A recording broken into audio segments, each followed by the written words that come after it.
Deus levanta um profeta. Deus ama o seu povo. Deus não quer que o seu povo se afaste da sua presença. A vontade de Deus sempre foi, sempre será, que o seu povo se achegue a Ele, esteja a Ele em submissão, em obediência à sua palavra, visto que o nosso Deus sabe o que é melhor para cada um de nós. A nossa vontade talvez não seja a vontade de Deus, mas a vontade de Deus sempre será maior e melhor do que a nossa. O povo começa a se esquecer dos milagres, o povo começa a se esquecer dos feitos de Deus, e aos poucos eles vão se afastando de Deus. E aí Deus então levanta o profeta Jeremias para profetizar. E Jeremias tem duas mensagens. A primeira mensagem é de misericórdia, a segunda mensagem é de juízo. Misericórdia porque mesmo no juízo de Deus, Deus aplica a sua misericórdia. Deus não tem prazer no sofrimento, Deus não tem prazer em disciplinar o seu filho, mas Ele o faz porque o ama e porque não quer perdê-lo. Visto que quando Jeremias começa a profetizar, e ele vai profetizar, ele vai dizer: se vocês não se converterem, se vocês não se arrependerem dos seus pecados, eu vou levantar uma nação ímpia, e essa nação será instrumento de vara, instrumento para corrigi-los, para trazer vocês de volta à minha presença. Eu gosto disso, por quê? Porque Deus sabe como nos trazer de volta para a sua presença. Deus sabe como trabalhar, Deus sabe como nos quebrantar, Deus sabe como nos humilhar, nos trazer de volta para a sua presença. Visto que Jeremias vai profetizar, o povo não acredita, mas Deus vai cumprir o que fala. Então Nabucodonosor vai se levantar com o seu exército, e ele vai invadir 3 vezes Jerusalém. A primeira vez que ele vai invadir Jerusalém, ele vai levar os nobres, aqueles que tinham sangue real, visto que entre eles estava Daniel e os seus 3 amigos. Ele leva, e depois de algum tempo, ele então vai invadir a segunda vez. E a segunda vez ele vai invadir, ele vai levar mais de 10.000 judeus para ser cativo. Entre os judeus estavam sacerdotes levitas, entre eles estavam aqueles que trabalhavam no templo, entre eles estavam os sacerdotes, que então era Ezequiel. Ezequiel estava sendo preparado para assumir esse ministério sacerdotal, e ele é levado nesta leva de quase 10.000 judeus, e depois lá, cativo, esse mais de 10.000 judeus. Terceira vez, então Nabucodonosor vai invadir Jerusalém. Essa terceira vai ser a pior das invasões. Ele vai invadir, ele vai destruir o templo, ele vai destruir as 12 portas de Jerusalém, ele vai destruir o muro, ele vai colocar fogo nas casas.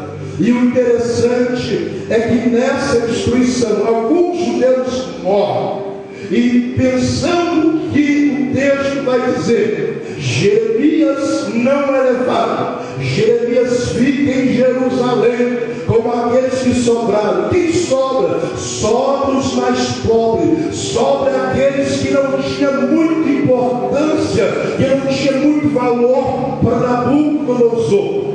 A cidade estava destruída, e nesse tempo que os estudiosos da Bíblia vai dizer que esse tempo, essa terceira invasão de Nabucodonosor a Jerusalém, a arca desaparece, a arca some. A arca simbolizava a presença de Deus no meio do povo. O está destruído. O lugar da adoração foi destruído. O povo não tinha mais lugar para adorar. Segundo, a cidade estava destruída, as portas estavam destruídas, os portões, os muros estavam destruídos, não havia mais segurança nem proteção nessa cidade. Então Jeremias vai subir e ele vai olhar a cidade, e vai ouvir e ver a situação da cidade, e então ele vai começar a chorar, e ele vai começar a escrever um livro de lamentação.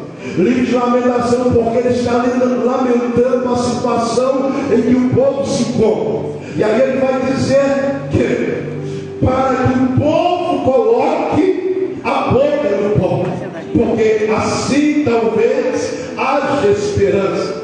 E o interessante é que Jeremias vai profetizar, e ele vai escrever este livro de lamentação. Mas enquanto Jeremias está lá sofrendo porque está vendo o povo destruído, porque está vendo a cidade destruída, de repente Deus então pega Ezequiel estava lá cativo, estava no cativeiro. Aí Deus o chama, Deus o levanta para ser profeta. E aí o texto vai dizer que ele, enquanto ele estava em Babilônia, veio sobre ele a mão do Senhor. O que veio sobre Ezequiel foi a mão do Senhor. E a mão do Senhor o levou em espírito e o deixou no meio de um vale que estava cheio de ossos. Interessante, esse profeta Ezequiel não foi para o vale porque quis. Ele não foi para o vale porque desejou ir. O texto diz: a mão do Senhor veio e o levou e o colocou, o deixou neste grande vale de ossos secos. A primeira lição que nós aprendemos aqui: nós vamos para o vale de duas formas. A primeira é na desobediência, é nas decisões, é nas escolhas erradas que fazemos. É a gente mesmo que vai para o vale por causa das nossas escolhas e decisões. Às vezes a gente toma decisão e faz escolhas erradas, decisões erradas, precipitadas, e essas decisões nos colocam no vale. Segundo, a gente vai para o vale não é porque quer, mas é Deus que leva, é Deus que conduz a gente para o vale. E nesse texto que lemos, há dois tipos de pessoas no vale. Primeiro, aqueles que desobedeceram o estatuto, quebraram aliança, quebraram o pacto, e eles estão lá por causa da desobediência. Segundo, Ezequiel está ali porque Deus o levou, porque Deus tem um propósito para Ezequiel no vale. E é importante a gente entender isso, porque tem vale que a gente entra, a gente não pediu para entrar, tem vale que a gente se encontra, a gente não queria entrar, mas às vezes Deus nos pega e nos leva e nos coloca lá. E a gente precisa entender que vale tem um propósito de nos ensinar algumas lições, e a gente precisa aprender nos vales da vida. Às vezes a gente colocar no vale, a gente não entende o porquê e o propósito, mas se a gente começar a observar, a analisar o que está acontecendo, a gente vai ter discernimento do porquê Deus nos colocou neste vale. Logo eu quero abrir um parênteses para dizer para alguém: se você está no vale, e eu não sei de que forma você entrou, mas eu sei de uma coisa: Deus está neste vale. Oh glória! Deus levou, Deus colocou Ezequiel lá. Ezequiel está lá para um propósito maior. O texto diz que quando ele é colocado lá, ele para, porque quando ele olha aquele vale, ele vê só ossos secos.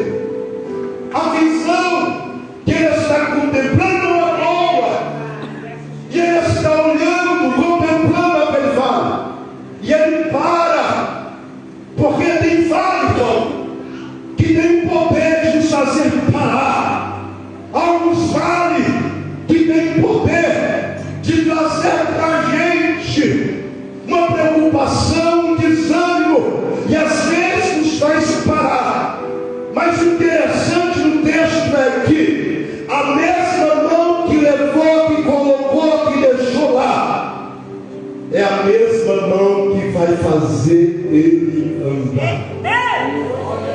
Verso 2: e me fez andar. Ele não andou porque quis, mas a mão que levou fez ele andar. Essa mão que levou é poderosa. Tem vale que nos paralisa, tem vale que nos faz parar, mas tem, porém, o Deus que coloca no vale, ele nos faz andar, ele nos faz andar. Não é por você, não é pela sua força, é pela força dele. Não é pelo seu mérito, mas é mérito dele. Quando o vale te fazer parar, a mão dele virá e te fará andar.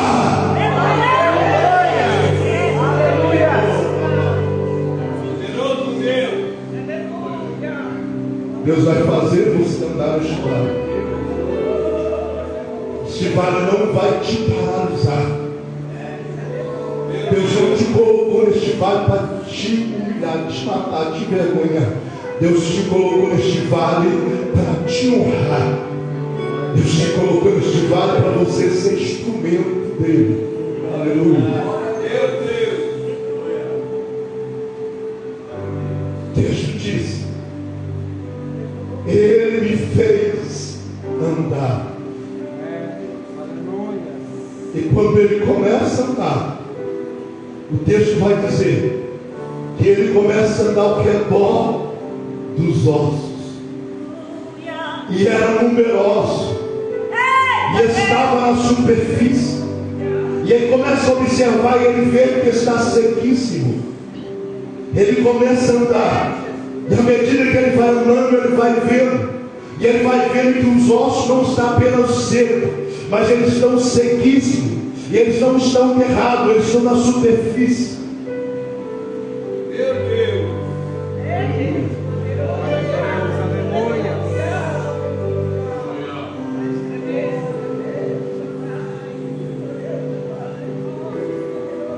Os ossos estavam expostos. Ezequiel viu que ele estava exposto, ele viu que ele estava sequíssimo. Ezequiel não vai expor aquilo que já está exposto. Ezequiel vai caminhar, vai rodear aqueles ossos. E o interessante é que ele não vai pisar nos ossos. Ele começa a rodear os ossos. É muitos ossos. E ele tem um cuidado de não pisar nenhum osso, por menor que seja. E o interessante é que há uma lição aqui. Por que o profeta não pisa nos ossos? Porque ele vê que está na superfície e vê que está sequíssimo. Ele está vendo o osso está sequíssimo. Mas mesmo sequíssimo tem dono. Mesmo sequíssimo para ele, o dono tem poder de fazer os ossos reviver. É o osso, mas tem dono. Deus não nos chamou para pisar nos ossos, para expor os ossos. Ele nos chamou para profetizar os ossos. Deus não nos chamou para pisar, para apedrejar, para julgar. É a gente assim, irmãos. Às vezes a gente vê o que já está exposto, a gente quer expor ainda mais, mas o Senhor está ensinando uma lição aqui para Ezequiel. Ezequiel, eu te coloquei no vale. É osso, é muito. Você está vendo, é osso, mas é meu, tem dono, glória. Bendiga o nome do Senhor. Eu gosto de Deus. Por quê? Porque a gente olha para os ossos e vê que não dá nada para ele, mas entre esses ossos tem sacerdote, entre esses ossos tem cantores, levita, entre esses ossos tem instrumento que Deus vai usar. Você não sabe quem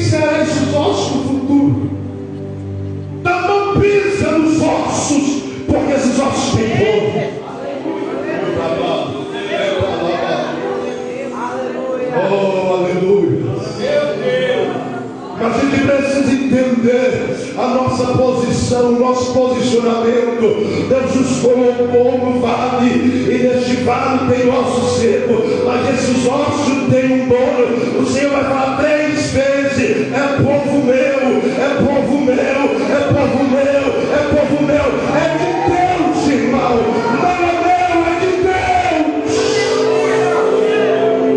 Oh, Narabá. Aleluia! Glória a Deus!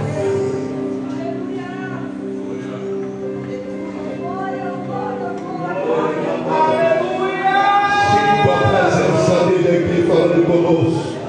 Oh, Deus, coloca no vale. Oh, Deus, não desiste dos ossos. Deus não vai deixar ninguém enterrar os ossos. Ezequiel não foi levado para ser coveiro. Ezequiel foi colocado para dar vida àqueles ossos. Ele não foi colocado para enterrar os ossos. Ele foi colocado para dar vida aos ossos. Aleluia! Oh, aleluia. Glória a Deus!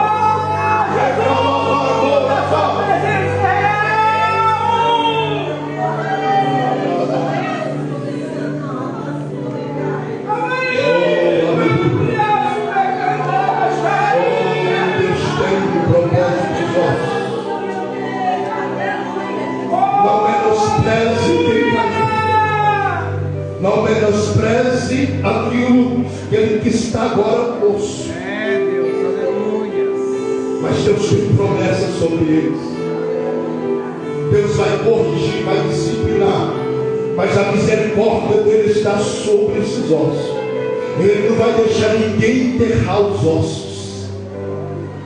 Meu Deus!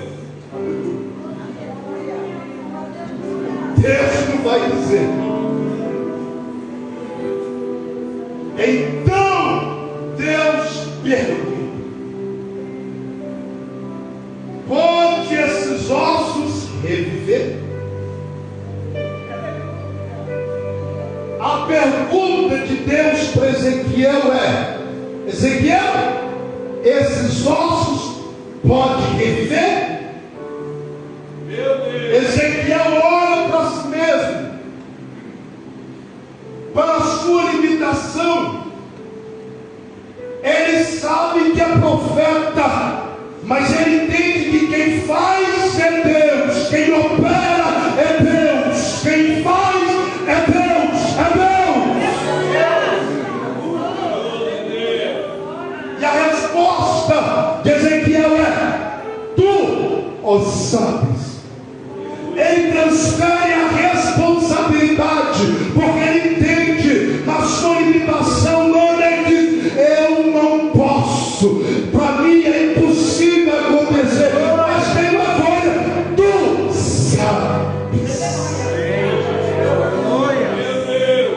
A última palavra não é do homem, a última palavra é de Deus. Quem dá a última palavra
resposta. Daí Deus vai dizer para Ezequiel: já que você transferiu a responsabilidade para mim, então te dou uma ordem: profetiza esses ossos. Nesse vale, você precisa entender que você tem a autoridade de Deus para profetizar nele. Não amaldiçoa nele, profetiza nele, profetiza nele, profetiza neste vale.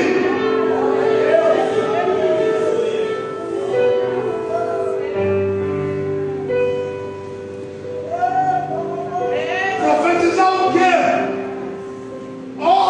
Seco, ouve a palavra de Deus.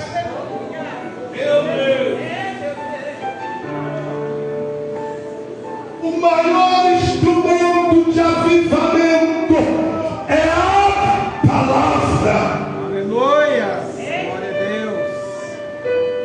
A palavra liberta, cura, transforma, salva e leva